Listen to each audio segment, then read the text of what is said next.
De retour sur le plateau, bien sûr, de KNF sur Éclair TV. On parlait du bon vieux temps avec mon invité à l'époque où ça se trouvait à Rivière-des-Pères. Mais nous sommes à Jarry, on a rendez-vous tous les jours, midi, 18h, 23h, sur la chaîne numéro 23 de votre satellite, mais aussi sur la chaîne numéro 7 de la Box SFR pour le plus grand plaisir de nos internautes. Nous sommes en live Facebook, Éclair FM TV. Abonnez-vous. On a discuté hors antenne l'importance de connaître les gestes du premier secours. Savez-vous sauver quelqu'un? Et oui, nous sommes entourés d'eau. Mais connaissez-vous les gestes de premier secours? Pour en parler, je reçois un pompier volontaire. Il est avec moi sur le plateau. J'ai l'honneur de recevoir Manuel Congré. Qu'à nous faire? Et toi, ça allait bien quoi? Je vais bien parce qu'on va parler de quelque chose d'essentiel. Eh ben oui, c'est très important.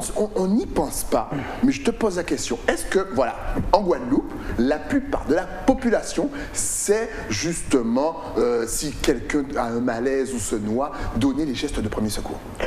Alors, en toute franchise, il y a très peu. Par contre, je te dirais qu'ils savent prendre leur téléphone pour pouvoir filmer. Oh voilà. Vous voyez, ça vient de commencer, ça clash. Non, mais c'est vrai que c'est fou que le premier réflexe soit ça. Même pour appeler les secours, ils ne le font pas. On va rappeler justement, qui doit-on appeler lorsqu'on voit quelqu'un, par exemple, qui a eu un malaise ou qui est en train de se noyer? Voilà. Alors, il existe deux numéros. Il faut savoir, c'est le 18. Ce sont les pompiers. On va tomber sur le CTA.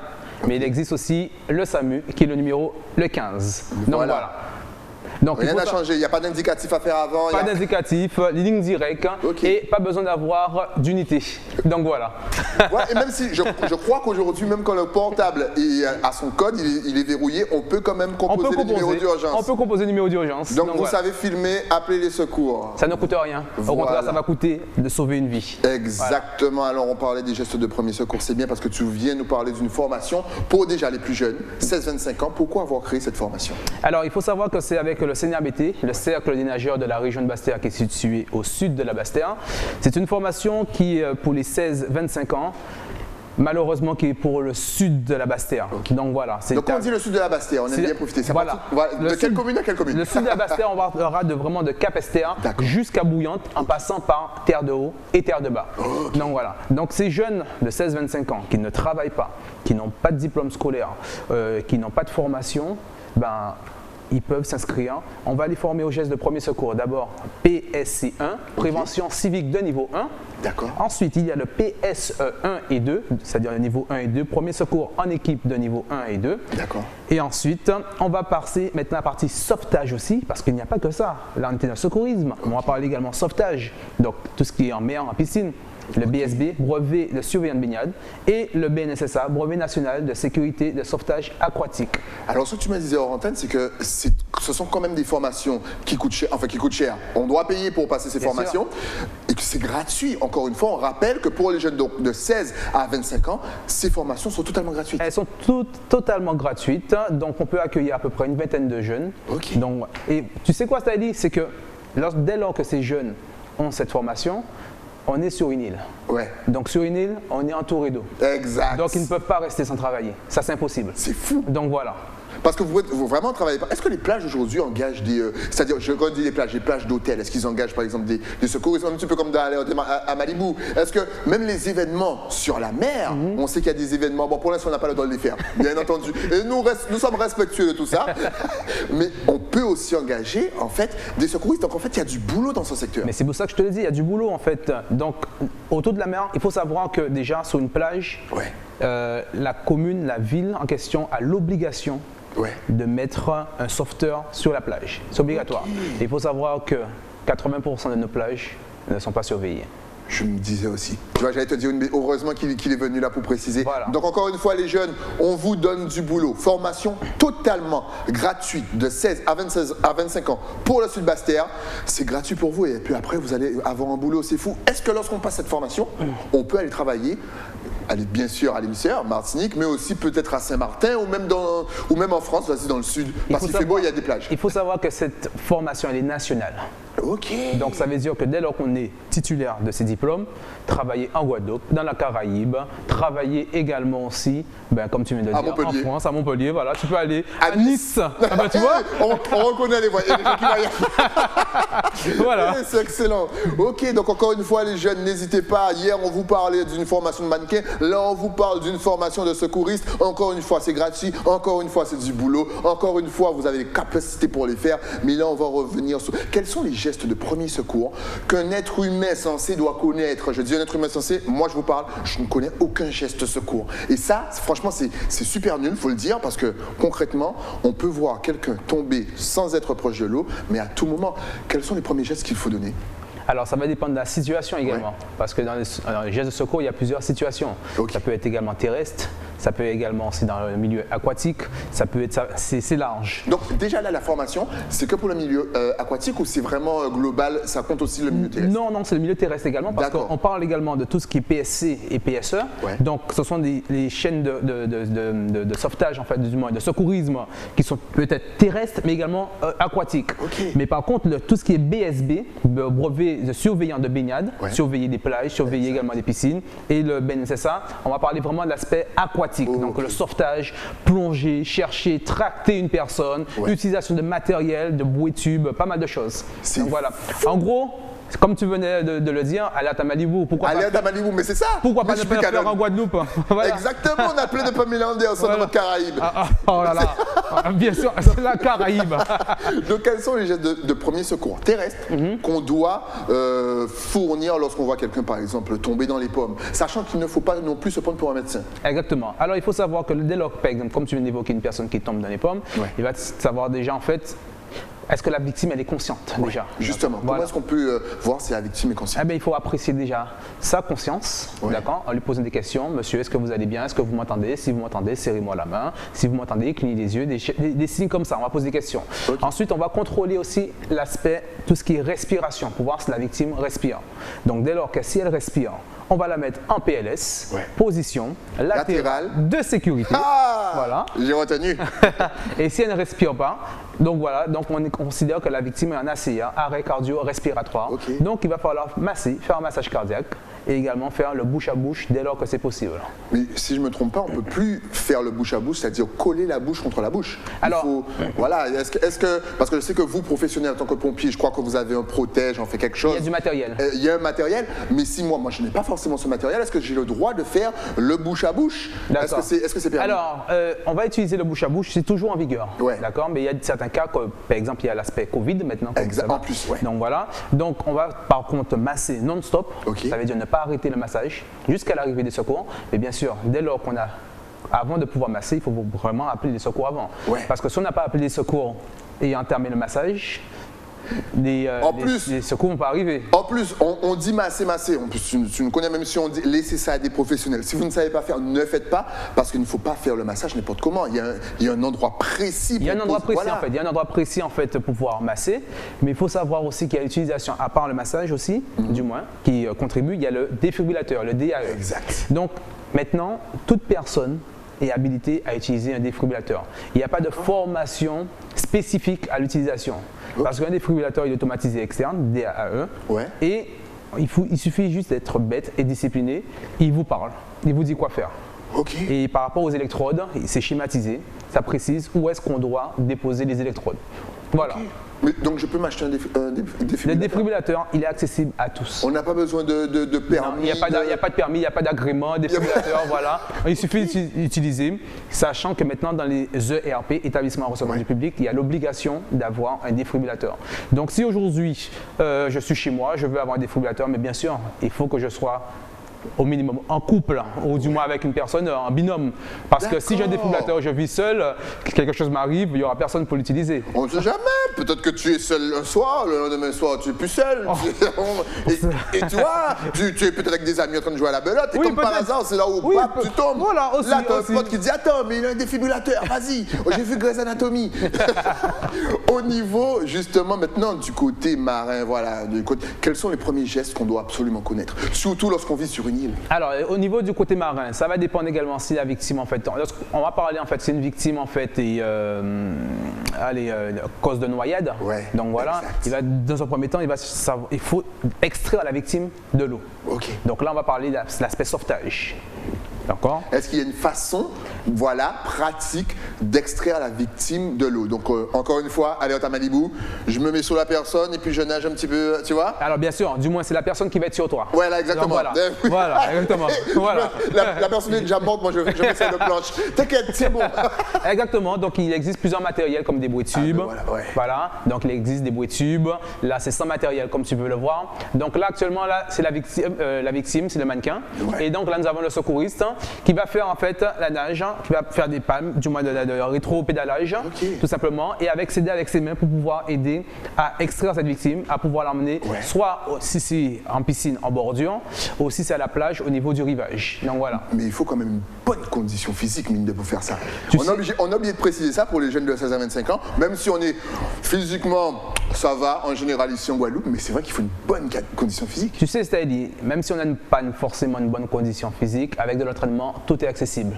Et donc voilà. Donc au Cercle des nageurs de la région de Basse-Terre, on vous forme afin que vous soyez performant. Excellent, mais ça prend, là, on en parle là, comme ça de la formation, mais la formation dure combien de temps à peu près? Alors, il faut savoir, en fait, ça va dépendre également de l'apprenant. Ouais. Parce que dès lors qu'on est inscrit, c'est pas comme le permis, on a tant d'heures, voilà, exactement, 20 heures de conduite. Voilà, on s'entraîne, tant que la personne du moins est motivée, on l'entraîne, et bon, on vise toujours en fait donc la réussite dès le premier passage à l'examen. Mais dès lors que si elle échoue, elle peut passer le nombre de fois, donc il n'y a pas de problème à ce niveau-là. Voilà. Comment ça passe un examen justement? Alors au niveau des examens, donc au BSB, il y a ce qu'on appelle le lancer de ballon, d'accord? Il y a le lancer de ballon. Ensuite, après, il faut aller il faut plonger aussi, aller chercher un mannequin sur une durée de 25 mètres, le tracter également à une durée de 25 mètres. Après, il y a une partie également secourisme, donc il y a ça aussi. Donc voilà. Ça dure une journée? Ça ne dure pas forcément une journée, non, un maximum à peu près 3 heures, 4 heures de temps, c'est possible. Ça va dépendre également le nombre de candidats qu'il y a aussi. Donc voilà. Et après, il y a la partie également BNSSA aussi, donc un petit peu plus difficile, mais qui est toujours accessible avec de l'entraînement. Rien n'est impossible. Encore une fois, il faut simplement sortir de sa zone de confort, bien entendu. Alors, on parlait donc des premières choses à faire, c'est-à-dire tracter la personne. Voilà. Encore une fois, c'est la victime qui est sur vous et pas le contraire. Une fois qu'on l'a ramenée sur la plage, que se passe-t-il? Alors, dès lors qu'on a ramené la victime sur la plage, il faut savoir, on va voir si la victime est toujours consciente ou si elle est inconsciente. Donc, dès lors que la victime est inconsciente, donc on va administrer déjà dans un premier temps 5 insufflations. 5 insufflations, c'est le bouche à bouche. On va envoyer de l'air, donc du bouche à bouche. On ne vous a pas dit un bisou. Hein. Ouais, bouche on vous voit. Ok, d'accord. Donc, et ensuite, dès lors qu'on a fait ça, si dès lors la victime ne réagit pas, on commence tout de suite le massage cardiaque. Mais attends, parce que moi, tu sais, je suis un fan d'Alerte à Malibu. Oui. Et mon gars, je vous fais pas un épisode. Donc, le bouche à bouche, tu dis ça comme ça, mais est-ce qu'il faut pencher la tête un petit peu en arrière? Il y a vraiment une technicité. Boucher le nez, et c'est pas. Est-ce qu'il faut faire tout ça? Il y a vraiment une technicité au niveau du bouche à bouche. Et vous voyez? Il faut faire la bascule prudente. La bascule prudente. Voilà. Donc, c'est déposer la main sur le front, faire la bascule avec les 2 doigts au niveau de l'os du menton, basculer, ouvrir la bouche avec le pouce, d'accord, au niveau du menton. Et là, on va pincer le nez avec la main qui est sur le front. Et là, on va épouser la bouche de la victime. Donc, épouser, il ne faut pas qu'il y ait le passage d'air. Donc, vraiment envelopper la bouche de la victime pour pouvoir faire ces insufflations. Merci Pamela Anderson. Tout ce que tu m'as appris quand j'étais jeune, c'était nickel. Et vous voyez, même mine de, on rigole, mais c'est très important parce que, effectivement, quelle est l'importance de faire tous ces gestes, mais en prenant vraiment une grande précaution? Parce que, encore une fois, tu viens de le dire, on bascule tout doucement. C'est pour ne pas briser les os, c'est pour ne pas justement déplacer. On ne sait pas trop ce que la victime a vécu, donc c'est pour vraiment faire attention. Alors, il y a la bascule prudente. Ça va, d'un premier temps, en fait, ça va dépendre également si la victime, par exemple, a chuté au niveau de protéger au niveau de la colonne vertébrale, mais également aussi la bascule aussi, c'est pour faciliter l'air aussi, l'apport d'air, parce qu'au niveau de la langue, donc pour faciliter le passage de l'air, tout simplement. Mais justement, parce qu'on a parlé tout à l'heure, au niveau du terrestre, de la position latérale de sécurité, PLS, j'ai écouté. Mais justement, en quoi consiste cette position? Alors, la position latérale de sécurité, c'est dès lors qu'une victime elle est inconsciente, d'accord, et qu'elle elle respire. Donc, c'est pour faciliter également, le passage de l'air, et également aussi pour l'aider à mieux respirer, et surtout aussi que si en fait cette victime, par exemple, éviter qu'elle s'étouffe, parce que par moment elle est inconsciente, on ne sait pas, elle peut avoir consommé beaucoup d'alcool, elle peut avoir des vomissements, donc dès lors qu'on a fait cette position, on la met sur le côté, toujours ouvrir la bouche, au cas où pour faciliter également l'évacuation de tout ce qui sera des vomissements, de la salive, et aussi apprécier mieux la respiration, parce qu'il va falloir contrôler la respiration dès lors qu'on a fait cette position. C'est très important. Il faut toujours surveiller. Surveillance, très important. Toujours surveiller d'ailleurs. Vous avez vu la position tout à l'heure, on l'a vu en double écran. La personne est sur le côté, c'est pour ça latéral de sécurité. Voilà, tout à fait. Et voici le fameux bouche à bouche. Mais encore une fois, il faut vraiment avoir une formation pour faire tout ça. On vous dit ce qu'il faut faire à peu près. Mais justement, quelles sont les situations où on ne doit surtout pas toucher une victime? Alors, ça dépend. Hein. Ça peut être multiple, hein, parce que ça va dépendre également aussi du diplôme de la personne. Parce que vous savez, en fait, que si vous êtes détenteur du PSC1, c'est le premier secours civique de niveau 1, c'est la base, il y a des gestes qu'on pourra faire et d'autres qu'on ne pourra pas faire. Ils seront vraiment limités. Donc, dès lors qu'une personne, en fait, a le PSC, moi, je l'invite à tout de suite enchaîner sur le PSE1, PSE2, c'est le premier secours en équipe et l'utilisation de matériel et le secourisme plus approfondi. Ça veut dire qu'en gros, vous êtes un vrai sauveteur, du moins un vrai secouriste. Alors, je ne dirais même pas un vrai parce que nous sommes tous des secouristes, mais la formation sera en fait plus importante et vous aurez la capacité de faire plus de choses, de faire vraiment en fait dès lors que par exemple, je donne un exemple, alors, entre le PSE1 et le PSE2, on sait qu'on pourra voir la prise du pouls. Donc voilà, parce que c'est important. Il y a une victime qui peut être inconsciente, elle respire, mais peut-être au niveau du battement du pouls, on n'arrive pas à sentir. Donc c'est des informations qu'on peut apporter en plus au niveau du SAMU. Donc voilà. Donc c'est vraiment un aspect technique qui est important quand même, qu'on doit vraiment cibler à ce niveau-là. Mais ce sont des choses vraiment importantes à connaître, même la prise du pouls, c'est fou. Pourquoi on a l'impression aussi qu'on ne s'est pas trop habitué à ces gestes de premier secours parce qu'on a un petit peu peur de l'eau. Tu as pu remarquer ça? La peur de l'eau chez nous Guadeloupéens? Tu sais, Stadia, donc... à part pour les bottes parties. Plus personne n'a peur. Ah non, plus personne n'a peur dans les bottes parties. Ils sont tous à l'eau, on est à fond, des milliers de personnes. Mais pas en ce moment, parce que bien entendu, nous respectons ce qu'il faut respecter. Les mesures. Alors, c'est vrai que je trouve que les Guadeloupéens ne sont pas assez impliqués. Nous, Guadeloupéens, ne sommes pas assez impliqués au niveau de l'eau. Donc, voilà, au niveau des plages, au niveau même la surveillance. Il faut vraiment, en fait, un aspect en fait, qu'on devons tous maîtriser parce que nous vivons autour de l'eau. On n'est pas à l'abri d'une catastrophe naturelle. Exact. Donc, ça, c'est très important. Donc, c'est pour cela que je vais revenir avec le CNRBT. On a la possibilité, on est un club omnisport. Ça veut dire qu'on forme le pré-post natal. Le pré-post natal. Ça veut dire que ce n'est pas encore né. C'est-à-dire on aide déjà les mamans déjà. Ensuite, les bébés nageurs. Donc, dès lors qu'on est bébé, voilà, on fait une formation pour les bébés, on les entraîne tout simplement. Ensuite, l'initiation. L'école de natation, donc on a un suivi.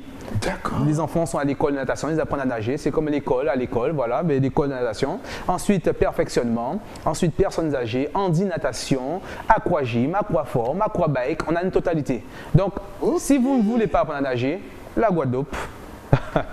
Il y a tout pour vous. Vous avez tout pour vous, on a toutes les portes sont ouvertes pour que vous puissiez maîtriser la natation. Et plus ça va, plus les bébés nageurs, ça devient à la mode. Je ne sais pas pourquoi, mais j'ai l'impression, encore une fois, CNRBT, tout se trouve à Bastia, bien entendu. La capitale de la Guadeloupe. La capitale de la Guadeloupe, Bastia.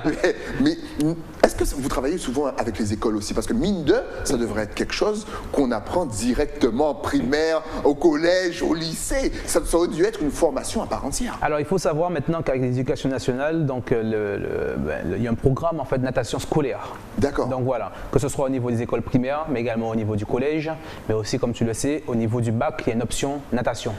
Donc voilà. Donc oui, nous sommes ancrés déjà au niveau de l'éducation nationale, que ce soit même en natation, mais que ce soit également en sauvetage et en secourisme. D'accord, voilà. Franchement, super intéressant. On voit une petite image du CNRBT. Vous avez quel âge exactement? Tu es déjà vice-président, mais je crois que l'association est plus... Il était déjà dans l'association alors qu'il n'était pas encore sur la planète Terre.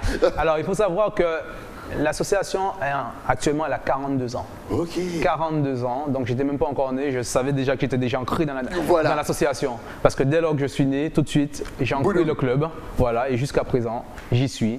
Donc voilà, je suis passé de pré-postnatal, bébé nageur, école natation, nageur de compétition, entraîneur aussi. Et maintenant, voilà, je suis formateur. Alors, il faut savoir que je suis maintenant ce qu'on appelle formateur de formateurs, c'est-à-dire instructeur national de secourisme. Et maintenant, depuis l'année dernière, du moins on dira en octobre-novembre, je suis maintenant concepteur. Concepteur, c'est responsable pédagogique à l'encadrement d'une formation. Excellent. Donc voilà. les amis, vous avez besoin de questions, Manuel est là pour vous, vous connaissez le principe. À la fin de l'émission, on va vous donner toutes les adresses sur les réseaux sociaux. Au niveau sauvetage, qu'est-ce qu'on peut rajouter sous cette formation? Encore une fois qu'on rappelle, c'est totalement gratuit pour vous, jeunes de 16 à 25 ans, et ça peut vous ouvrir des portes niveau boulot exceptionnel. Si vous cherchez un boulot, vous passez tout simplement cette formation et en plus, ça sera d'utilité publique. Vous allez nous sauver dans le futur. Qu'est-ce qu'on apprend? Donc on a vu terrestre, marin, comment rapatrier quelqu'un, position latérale de sécurité, le bouche à bouche, le massage. Qu'est-ce qu'on peut apprendre d'autre dans cette formation?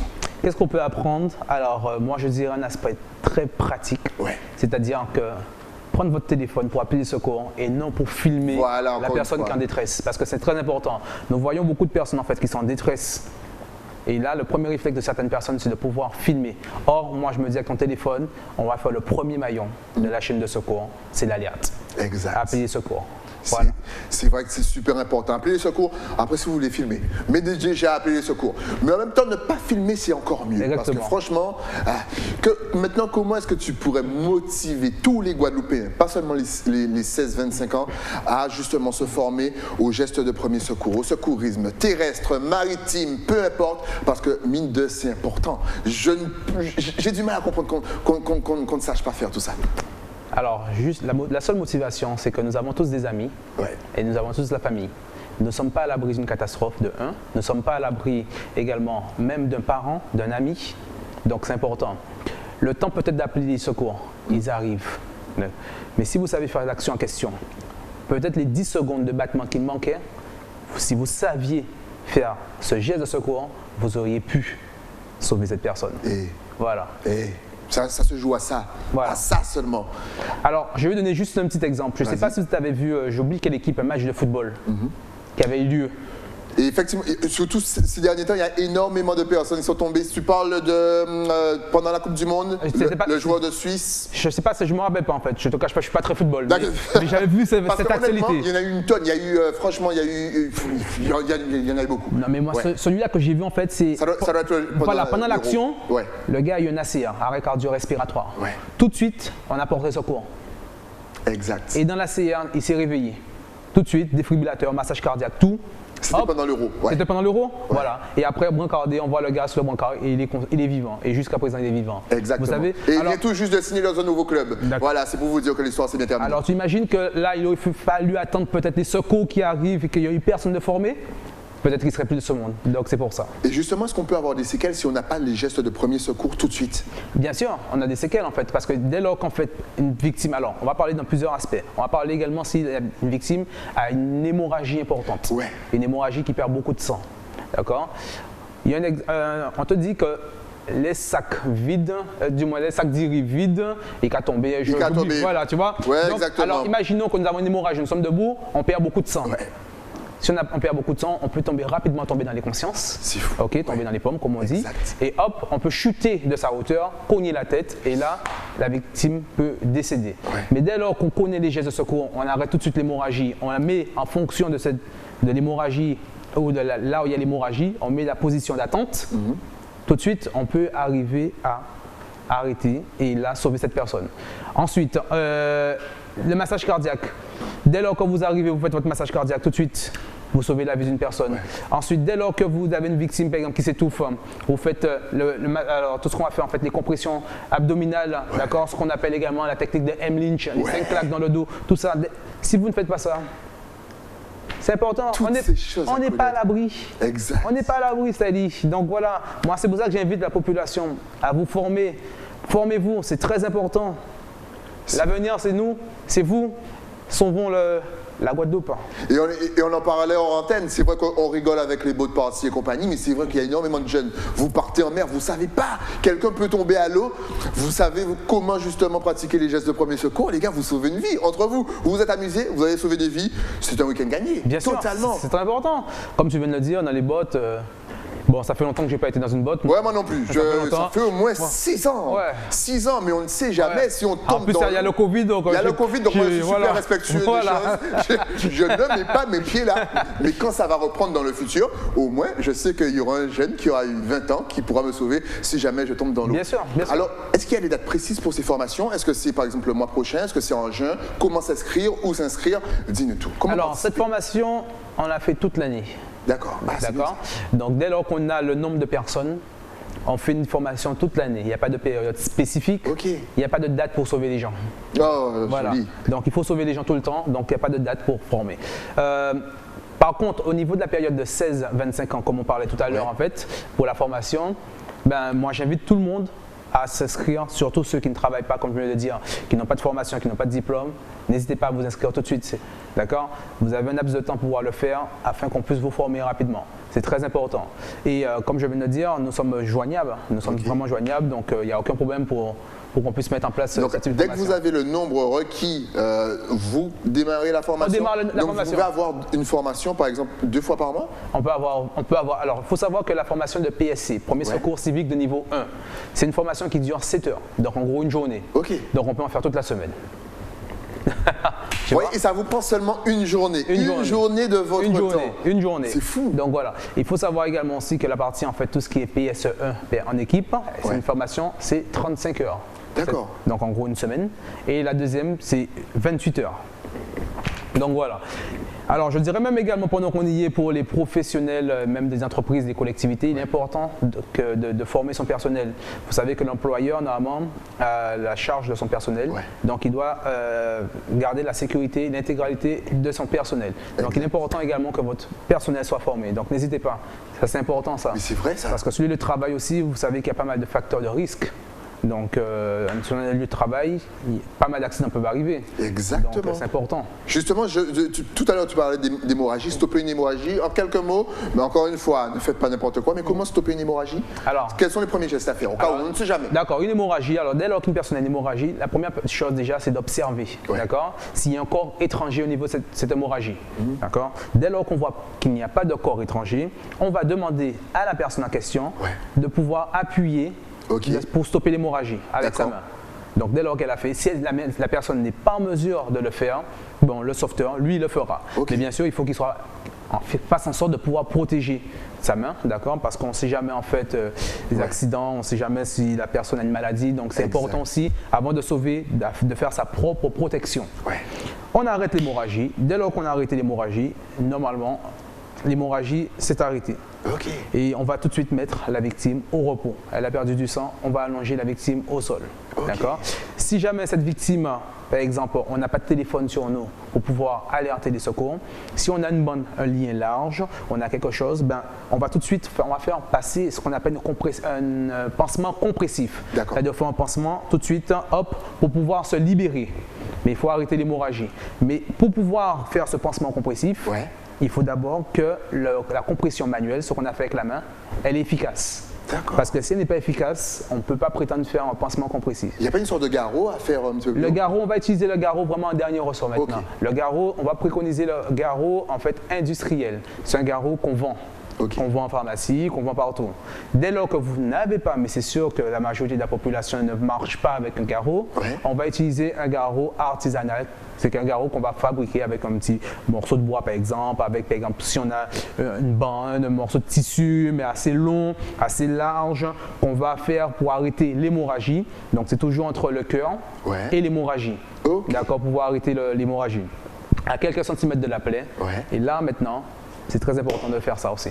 Mais ça, c'est vraiment un dernier ressort dès lors qu'on ne peut pas arrêter l'hémorragie.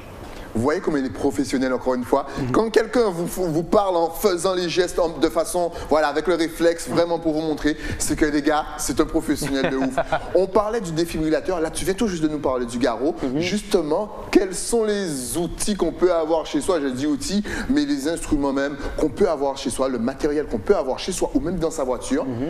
Qui sont gratuits, qu'on peut acheter sans avoir de preuves ou de, tu sais, d'agrément ou de ceci, cela, justement pour pouvoir donner les soins de premier secours. On peut tout acheter, Styly. C'est vrai? On peut tout acheter parce que la Et ça s'achète partout? On s'achète en pharmacie, en grande surface? En pharmacie, alors certaines choses qu'on va trouver peut-être en pharmacie, on va trouver en grande surface. Okay. Donc tout ce qui est pharmacie, tout ce qui est des compresses, le bandage, peut-être ce qu'on appelle des pansements américains, c'est vraiment lorsqu'on a vraiment une hémorragie qui va absorber le sang. Donc voilà, on va trouver la totale des défibrillateurs en général. Il y a des entreprises qui le vendent ici. Donc on va tout trouver ici ou même à l'Hexagone, dès lors qu'on tape sur Internet. On va tout trouver. Donc voilà, il n'y a pas besoin d'agrément pour pouvoir acheter ce matériel. C'est la santé. Hein, Et que conseilles-tu justement aux gens d'avoir déjà dans leur voiture? Parce qu'avec le nombre d'accidents qu'on a aujourd'hui, que doit-on absolument avoir dans sa voiture? Alors moi je dirais dans sa voiture avoir une trousse de secours. Une trousse de secours qui va comprendre quoi? Des compresses, d'accord, dont on peut de la bétadine, des gants, sérum physiologie, qu'est-ce qu'on peut avoir encore? Tout ce qui peut soigner. En gros, pour moi, c'est le minimum.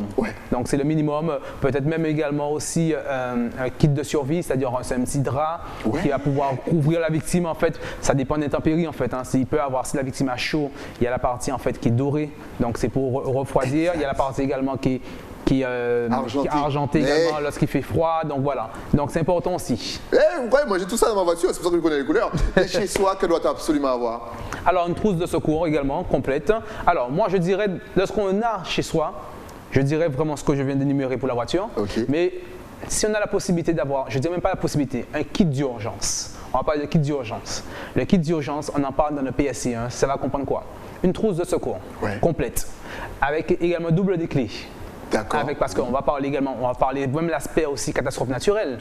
Donc alors on dira trousse de secours, on dira double des clés, de l'argent en liquide, même carte bancaire. On dira également bougies, briquet, une lampe en torche.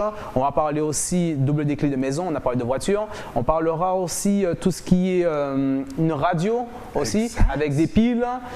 Qu'est-ce qu'on va parler aussi? Par exemple, si vous avez un téléphone portable que vous n'utilisez plus, gardez-le. On a toujours tendance à vouloir, bon, il est plus bon. Non, on va le garder parce qu'on peut toujours en avoir besoin. Ça, c'est important. Donc, avoir un kit d'urgence, c'est important. Le jour qu'il y a une catastrophe naturelle, on va pas se dire, bon, je vais préparer mon sac, etc. Non.